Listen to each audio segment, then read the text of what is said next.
महाकाल मंदिर परिसर में स्थित कोटि तीर्थ कुंड में बड़ी संख्या में मछलियां मरी हुई पाई गई हैं। आपको बता दें कि इस कुंड के पानी से ही महाकाल का अभिषेक किया जाता था, लेकिन कुंड का रखरखाव सही से नहीं होने के कारण कुंड के अंदर मछलियां मरी पाई गई हैं। हमारे संवाददाता संतोष कृष्णानी ने मौका स्थल का मुआयना किया और पाया कि कुंड की साफ सफाई न होने के कारण सारी मछलियां मर गई।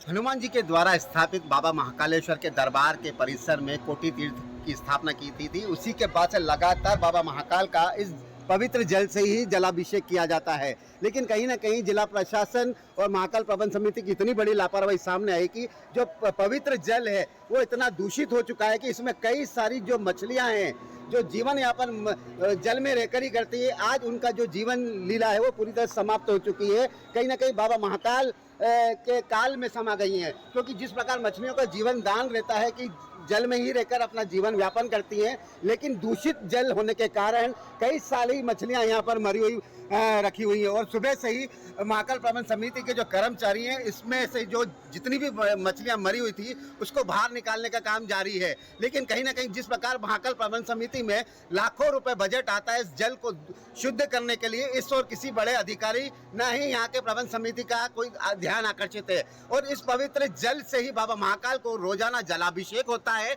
इसकी पवित्रता है, क्योंकि बाबा महाकाल को जलाभिषेक होगा तो इसी जल से होगा। लेकिन उसके बाद भी यहाँ के जो अधिकारी हैं आंखें बंद करके बैठे हुए हैं, क्योंकि जिस प्रकार इसकी देख रेख होना चाहिए वो किसी प्रकार की कोई करने में सक्षम नहीं है। इसीलिए इन मछलियों को आज अपना जीवन यहीं पर कहीं ना कहीं जो उनकी मौत हुई है दूषित जल होने के कारण ही इनकी मौत सामने नजर आ रही है। गगन परिहार के साथ संतोष कृष्णानी, बंसल न्यूज, उज्जैन।